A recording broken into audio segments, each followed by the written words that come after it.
everyone, and welcome back to Neurotalk, Neurotech at Berkeley's Zoomcast, where we bring together the greatest minds in neurotechnology, neuroscience, and innovation to talk about all different kinds of issues and insights. I'm your host, Emma, and today I have the honor of being with Professor Rafael Yuste from Columbia University, and he is also the director of the Neuro Rights Initiative.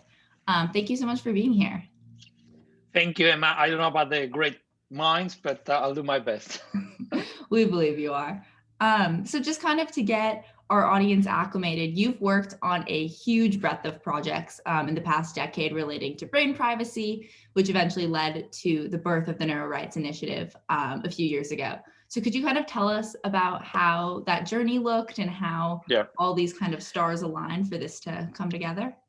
Yeah, first of all, I'm a hardcore experimental neuroscientist. I'm originally an MD, and I got a PhD in neuroscience. And in our group, we investigate the neural circuits of the cerebral cortex in mice as a model for the human cortex, in particular vision, the visual cortex. And over my whole career, since I was a first-year PhD student at Rockefeller, I've been working in developing methods to do two things: to read the activity of neural circuits and to change the activity of neural circuits. And these are the methods that like calcium imaging, to photon imaging, to photon optogenetics, holographic optogenetics. This is methods that are now spread out through the world. So many people use this method. So I'm sort of in the heart of this methods building as a scientist who wants to understand how the brain works. So we have to build the methods to get into the circuits. Well, so without planning it, I ended up being in the middle of the maelstrom of the Brain Initiative. In fact, we contribute to launch the US Brain Initiative, which is a huge scale project, involves 500 labs now around the country and the world. It's supposed to last 12 years with the funding estimated of $6 billion. So this is several times bigger than the Human Genome Project. No? So now it's just people like me all over the country. In fact, it gets even bigger. It's all over the world because other countries have copied the US Brain Initiative and launched their own. China, Japan, Korea, Australia, Canada, Europe, Israel, everyone has their own brain initiative. So it's essentially Neurotech city getting built left and right. The methods are exactly the methods that I've been working on my whole life, methods to read and write into brain circuits. And now because of that, we started to see it coming, like this is going to be fantastic for science, fantastic for medicine, fantastic for the economy, but it's also going to open up a whole slew of ethical and societal issues. And 2017, I got together a group of likely-minded people. There were researchers, people coming from the clinic, neurosurgeons, people coming from the tech industry, engineers that built Neurotech. And we hold ourselves up here at Columbia in New York for 3 days to study these ethical issues. And we came up with the idea of a neuro rights solution. So essentially, the argument is very simple. Since this, the brain is not just another organ, so any technology that you have to get into the brain and in and out of the brain and change how the brain works, because the brain generates the human mind, okay, and all of our cognitive abilities, everything that we are know, emotions, memories, thoughts, imaginations, our feelings, our behavior, everything is generated by these networks of neurons. So if you go in and read them, in principle, you can decode things. And if you go there and write them, you can change people's behaviors and minds. And it's not science fiction. This is what we do in the lab in mice. So what we can do in the mouse today, we can do in the human in the future. So that's why we thought this is a human rights issue. It affects the core of what it means to be a human. And we thought that we need new human rights. And with this, I'll finish my long answer to your question. Yeah, no, definitely. We need new human rights. They're not in the existing legislation. They're not in the existing Universal Declaration of Human Rights. And these new human rights that we call neuro rights will protect essentially the brain of people, the brain of citizens. You can think of the current current human rights protecting the body, but now we have to protect the brain, and that's exactly, because by the brain and the mind. So this is a message I want to get across. Some people think, oh no, the mind is something has nothing to do with it. No. It's the same thing. The mind is generated by the brain. There's no smoke screen here. We know this for sure. That it's scientifically demonstrated. We knew that for more than 100 years. Okay. So anything you do to the brain, you're going to be doing to the mind, to all the cognitive abilities of humans. Exactly, and that essentially is someone's consciousness and humanity as we know it. Exactly. We happen to be a species that define ourselves by our mental abilities. Yeah. Not because we're not talking to each other here because we have good hands or good muscle. No, it's all brain. We're all just the brainy apes. No. Exactly. So kind of along the same vein of how human rights and legislation really has to evolve to keep up with these emerging technologies that years ago just wouldn't have really been in a lot of people's wildest dreams. How or have you kind of pulled on the evolution of AI and different legislation and ethical dilemmas and things about that to maybe think proactively about the implications of neurotechnology as it comes more to market, or how does that kind of synonymously or non-synonymously relate? Exactly. So one thing is to worry about a problem. Another thing is to do something about it. No? And in this case, we worry about this issue and we say, well, so humanity needs new human rights and neuro rights. Well, that's all good, but how do you get from the theory to the practice? Okay? Yeah. So, and this is essentially what we've been doing for the last 3 years. No? So we created an initiative at Columbia, a small group of people, we're 4 now, that essentially work as an advocacy startup to promote the idea of human rights. And we do that by convincing the people that matter, that can make things change, to take them seriously and take them on. No? I'll give you one example of our advocacy. In Chile, the Republic of Chile, last month, the Senate of the Republic unanimously passed a constitutional amendment to Article 19 of the Chilean Constitution, where they make mental integrity a human right. So this is the first country in the world where something like your mental integrity is going to go in the Constitution, which means that it cannot be violated by Constitution. And the Chilean Senate has also approved a bill of law that now has to be discussed and approved by the chamber in the Parliament of Chile for neuroprotection. And this bill of law specifies with the nitty-gritty all these things. Neurotechnology, it legally defines them, and it also talks about neuro rights, essentially adopts the platform paper that we put together when in this group at Columbia in 2017. We published a paper that I encourage your audience to read in the journal Nature. It's actually open access. This particular paper we negotiated with Nature so that it would be open access. Yeah. And you can link it below this video, everyone. It'll be available. That's right. So the Chilean Senate has taken that paper and said, you know what, we're going to put this in our law. So if everything goes well, by the end of March, Chile will be the first country in the world where these things go in the law. So that's, and we hope we're working with other countries, with Spain. We just sent to the incoming Biden administration a white paper on this issue so that they take it on.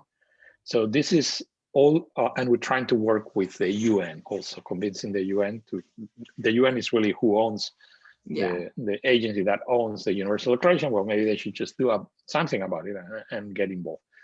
But these are all top-down measurements in the sense that regulations, law, and I mean, you have to do it and it's great, but it's not the full picture. So we're also working on a bottom-up approach at the Neuro Rights Initiative.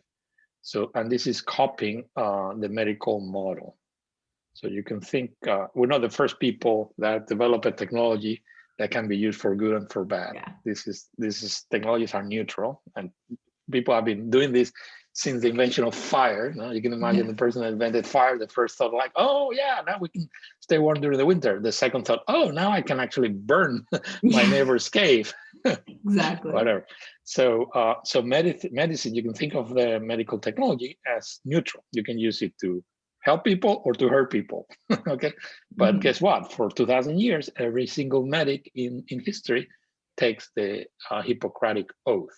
It's a personal pledge of upon your conscience to do good, to use your knowledge to help the patient in a way that is fair, just, and in a way in which you preserve the dignity of the person. So we want to import that medical model to the neurotech industry so that all the practitioners of neurotech, from people like us that build neurotech to companies to people that are involved in the economy with neurotech, everyone has a code of conduct, just like it happens in medicine. So, so I think, and this would be a bottom up. No, it doesn't depend on which country you are or what the regulation of the country. No. Upon your conscience, because of the Hippocratic Oath, you act always rightly. The same thing could happen with neurotechnology.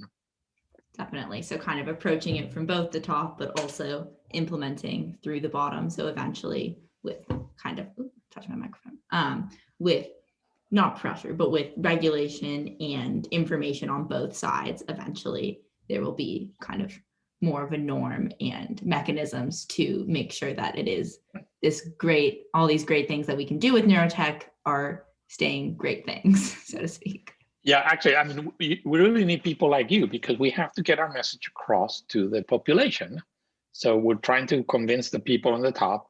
We're trying to implement this technocratic oath by working with companies like with IBM or Facebook and other AI companies are interested in looking into it.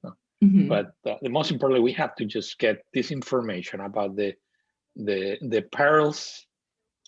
Of course, the great advantages from the technology, but also the perils to the population, so that everyone is informed and they know that this is fantastic. It's going to be a revolutionary technology, but we have to just use it with caution. It's a little bit like another atomic energy situation here. No? Exactly. So we are talking about these kind of very vast regulatory, different types of approaches. But something else that you mentioned in some of the work is that there's a real importance of cultural competency and upholding values, especially as they relate to privacy and autonomy, and especially if we're thinking about the UN, different countries, different cultures are valuing these things in different ways. So how can we kind of work on shaping neurotechnology policy and norms while keeping those things in mind? How do you balance those? Yeah. So first of all, the bottom-up approach, like the Hippocratic Oath, the technocratic oath, cuts across all cultures. In fact, look at medicine. Even in the worst time in history, in the worst possible country, you go to the doctor and you have someone that helps you. Yeah. So I think that's one way to ensure that there is this basic tapestry of ethical conduct throughout neurotech, throughout the in space and in time. Definitely. But the top down, as you say, depends on the context, on the geographical, cultural, and historical context. What could be good today may be not kosher tomorrow. No, the rules change, and the way of thinking of people changes. No? And I think the solution is to it's not an original solution. Is to do it through international organizations, that's what they're there for. so that different countries and different cultures can actually get their act together in concert.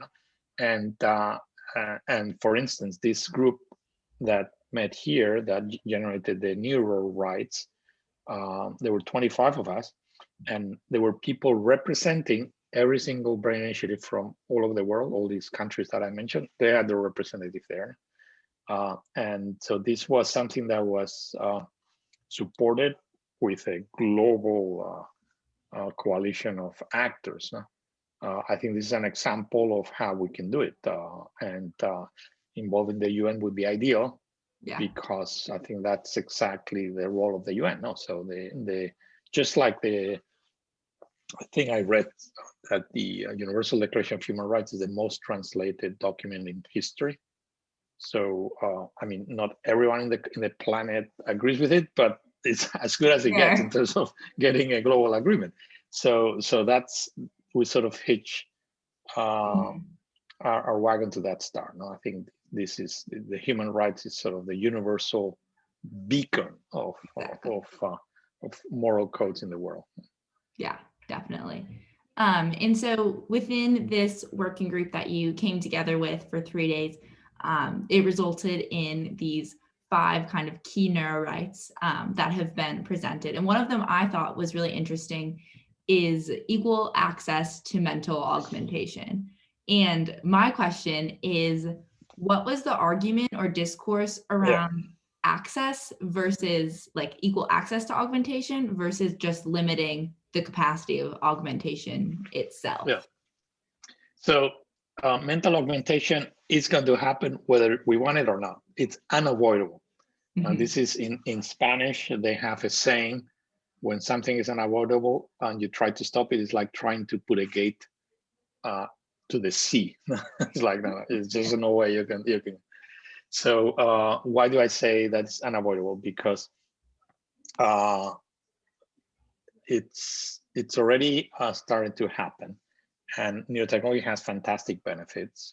There are benefits again for science, for medicine, and for the economy.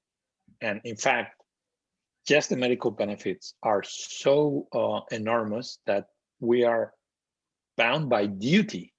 People like me who are doctors, we have the duty to develop technology to help the patients, because I mean, every one of your viewers, of our viewers, has family members or friends that suffer from cerebral diseases, mental disease, or neurological diseases. I'm talking about Alzheimer's, Parkinson's, schizophrenia, mental retardation, stroke, depression, anxiety, you name it. And we know perfectly well that for most of these diseases, there's nothing we can do. And the reason is because we don't understand how the brain works, and we don't understand how the brain works because we cannot get in there with technology. So I'm telling you that this is just unavoidable. We're going to have new technology. In fact, we should have as much as possible, as soon as possible, to help people. But you can use technology to essentially get into the brain and out. And because of that, you can connect the brain to the net. So this is what's known as a brain-computer interface. And the ones that are built are 2 types. Ones are implanted. You have to do neurosurgery, and they put in a device like a wireless chip inside that can record the activity of neurons to stimulate them. Or the other type of BCIs are non-invasive. You can just wear them as a helmet or as goggles, or some sort of device near your head. Yeah, some headbands that I've tried, things like that. Yeah, so these things, as you know, they're getting built. Right now, they're pretty primitive. They're not good for much, but they're getting better and better. So, and in fact, the tech industry is starting to think that the future, the next iPhone is going to be some sort of BCI. Because if you think, why are iPhones so revolutionary? Because they help us connect us to the net, that's the only thing they do. I mean, I never use my phone to make a phone call. It's all about connecting digitally to the net. So now you can do that directly instead of through your fingers and your eyes, just brain to net. You're better off. You have higher bandwidth. So the tech industry, it's actually jumping in this year. Last year, it was the first time that the tech industry invested more money in neurotechnology than the federal government. They far surpassed the Brain Initiative now in terms of what's pouring into it. So I think this is going to generate a possibility to augment humans to increase our mental and cognitive abilities by connecting us to the net. Two ways: by having access to databases which are external, that will be essentially become part of our cognition because they will be directly connected, and also bringing algorithms and AI into our cognition. And this hasn't escaped people. This is the whole purpose of Neuralink, the company that Elon Musk has built, is essentially to mentally declare purpose. The mission is to mentally augment people with AI. Yeah. So if you think like that and you see it coming, like, wait, we're going to have two types of humans that are augmented and humans that are not augmented. So what are the options? Should we just forbid augmentation? No, it's impossible. You will not be able to do it because look what's happening with the iPhones. We want the iPhone. It's transformed. We make us into a better, more productive and more a richer cognition. So you don't want to forbid it. You just want to regulate it to prevent this situation which are not fair. And we think that this should be ruled and judged. Mental augmentation should be a technology that should be introduced under the universal principle of justice. And our model here is the same model that is used in medicine. So you have a medical technology that can have a huge impact in the life of the patient. Let me give you one example: organ transplantation. So how is that regulated? You cannot buy if you need a kidney, you cannot go and buy it. It doesn't go to the people that are the richest. No. This is a fairness decision under the principle of justice made by a panel who said, no, let's make a list. How many kidneys do we have? And how many people do need the kidneys? And let's just rank them not according to the money that they make or how much they want it, no, according to their needs in a way that's fair, applying the same criteria across the population. And that's what we want to bring in. That's why the medical model is so important for us, because it could bring in this way of thinking about resources and distributed them in the population in a way that's fair. Definitely. Yeah. So kind of really comes down to merging, especially we think about things with iPhones and kind of day-to-day tech advances that we see all the time. Those are definitely who's paying the most, who's getting in line at the store first, whatever, and using those tech advances, but considering they are interfering and altering people's minds and consciousness and lived human experience, they have to be considered under a medical model as more of a necessity type thing. Exactly. So our point is that this is not another technology. This is not like an iPhone. This is not like buying a car. No. We're now dealing with the brain. Yeah. The brain is you. In fact, I come from Spain, and in the north of Spain, they speak an ancient language, Basque. And the way that in Basque you talk about yourself is literally is your head. In other words, you are your brain. Buruari, nire buruari. They say when you say the word myself in Basque, it's literally my head. So I think they nailed it. Yeah. They nailed it. This is we're dealing now with the essence of who we are. So this is not just another. No. So people say, oh yeah, why don't we just apply the same regulations that we have for privacy, like the European GDPR? No. This is there's another game here. We're just talking about the essence of who you are. No? Yeah. You have to think about it a little bit more, much more deeply and carefully. Yeah, it really becomes a really interdisciplinary issue with philosophy and technology and medicine. I talk about this is the ultimate humanism. Neuroscience through neurotechnology will get at the essence of what is a human being by understanding how our minds are actually generated by our brains. And we will see ourselves from the inside and understand ourselves for the first time in history. I really mean it. I think this is going to be like a new renaissance. Now we will say, oh my God, this is what we are. No? And and that finally, is mind-boggling. It is, because we are just, I mean, especially all of us are kind of still at a point, like even as you obviously do your work on this, and I'm someone who's extremely interested, and even I just kind of even trying to understand a lot of the technology and even imagine what that experience would be like one day is just not comprehensible at this point, but is, as you say, inevitably coming. Yeah.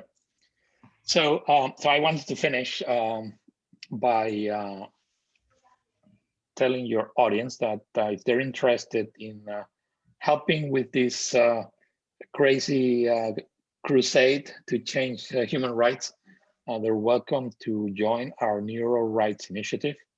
If you just search for Neuro Rights Columbia University, you'll find our webpage. And we're building a network, a global network with members in all over the world, and we can actually link them up. This network can actually help synergistically to promote these types of ideas and this agenda for advocacy for essentially neuroprotection, and permeate society and do it again as a grassroots movement. Definitely.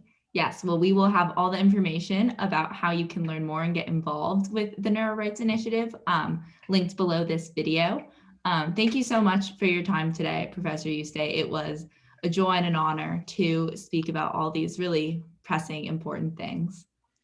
Thank you. I think I'm delighted to be with you, and yeah, this is. I think this is really important. Honestly, I mean, if you think about the future of humanity, yeah. I think. I mean, of course, COVID is really big. Yes. The climate. No question. But this is coming straight. This is like another tsunami that is going to hit us.